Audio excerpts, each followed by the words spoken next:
Nonlinear is when things don't go in a straight line. And it's not because you're drunk. It's not because of hallucinogens.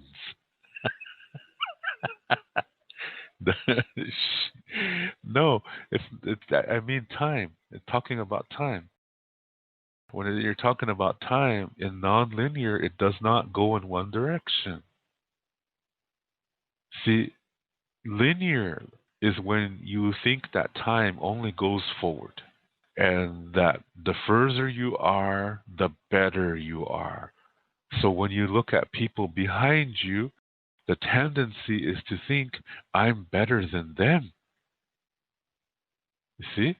You're separating yourself from others, and now you create this concept of me against them. So now you see everything as in two groups: the things that are like you, the things you like, and then the other group is everything else, the things you don't like, the things you think because they're not at the same level as you, that they're not as smart as you. So from that thinking, you develop something called paternalism.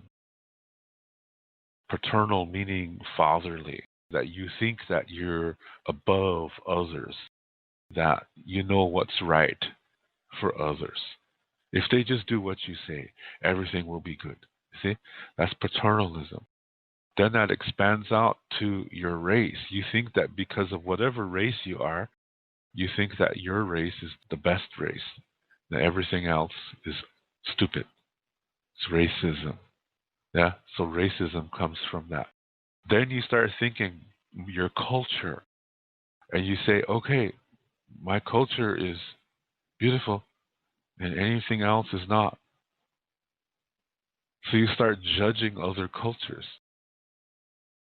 You look at other cultures' beliefs, and you say, okay, if them guys only did this a different way, it would be better. See?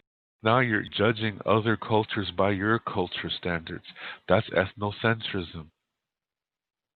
And then the fourth thing you develop, my way is the only way. That's dogma. Religion results from dogma. That means all of this is created by humans. It's not a natural way. This is something we learn, which means it can be unlearned. That's all coming from nonlinear, and this creating this concept of duality. And from duality comes these four things: paternalism, ethnocentrism, racism, dogma. And then you start applying this to emotions, and you say, okay, only happiness is good and everything else is bad. Yeah? And so you're always separating everything into two groups. That's why they use the word dual, which is a Latin word. And from that comes the word duality. So you create everything, you see everything in your mind as having only two components. And guess what? When you think like that, you're creating good versus evil.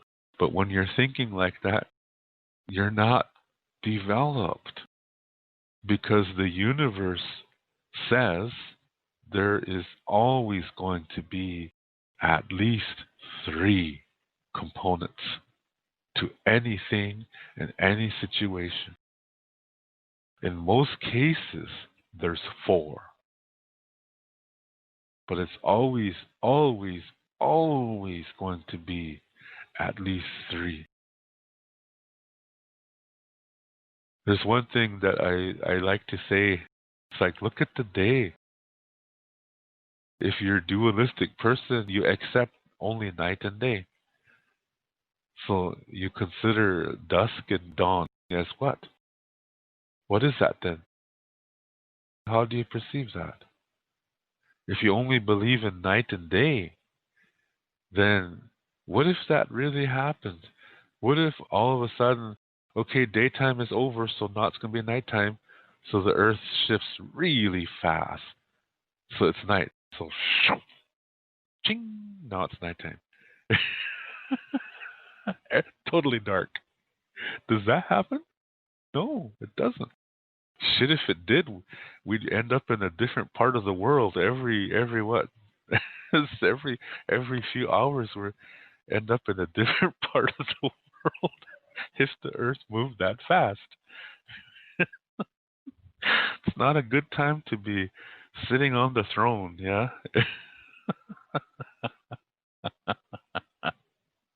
it's it's not a good time to be making love. You might end up with another person, yeah?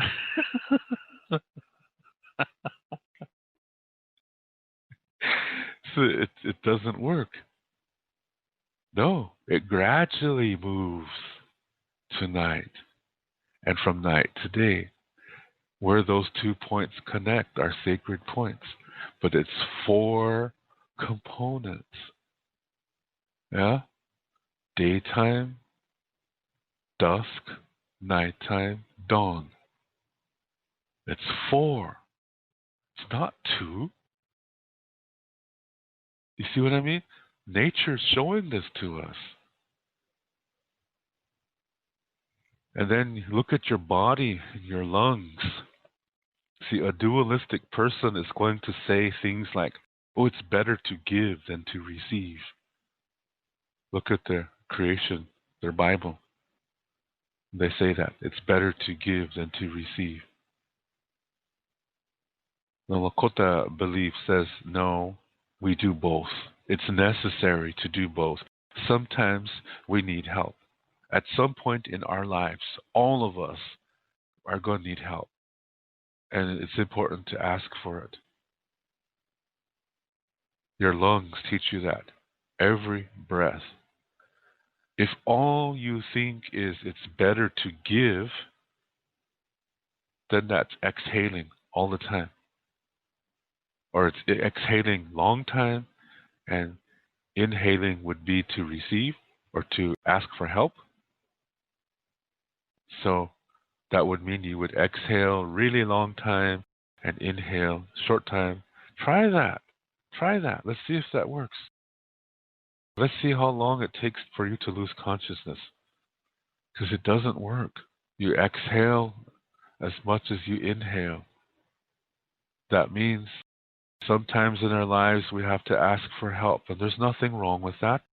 It's the dualistic people who say that's wrong because their belief is it's better to give. So that means those who receive are less than the givers. They separate that. The Lakota belief says no.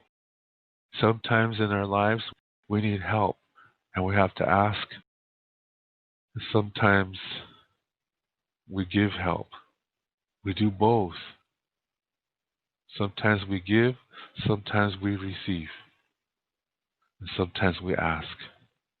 Do you need help? Or can you help me?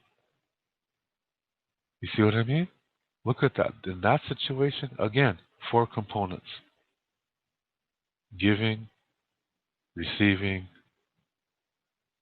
asking for help, asking if somebody needs help. See, it's never just 2.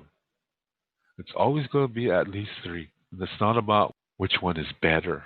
No. See, that's a dualistic tendency to think, oh, which one is better? Now, getting back to this time thing, in the Lakota way, it's nonlinear. Yes, we do go forward. We're born and then we die. But in between, we live. But even when we die, we're not actually dying.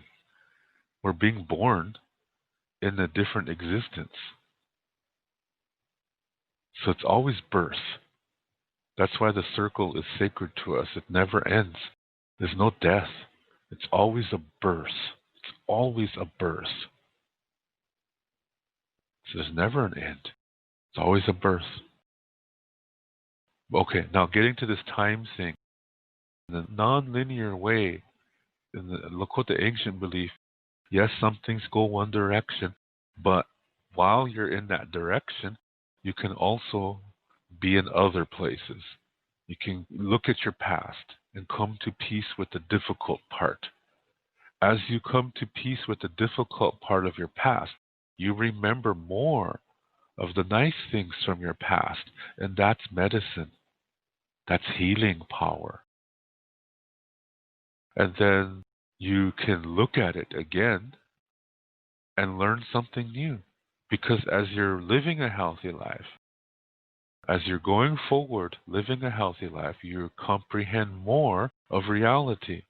So it's a good idea to look in your past, something that happened several years ago. Look in there and you're going to see something new because you comprehend more now. So you can always learn something from your past.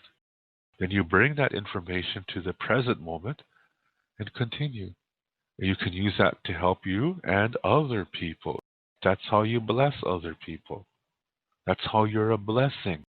And another thing you can do is jump forward. You visualize what you would like to be in the future. Take some moments every day to do that. Visualize that. Do that in private. And then you come back to the present moment again. And what's happening when you do that is you're receiving something from the future, and it's going to help you receive inspiration to accomplish whatever it is that you have as a goal in your life. You accomplish that. This is how you're nonlinear. This is Lakota Star Knowledge. To read more about Lakota Star Knowledge spirituality, you can read my book called Wichocha Otechike. You can see the book cover on the right side of this screen.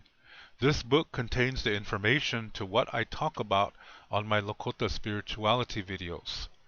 To purchase this book, please click below where it says Show More.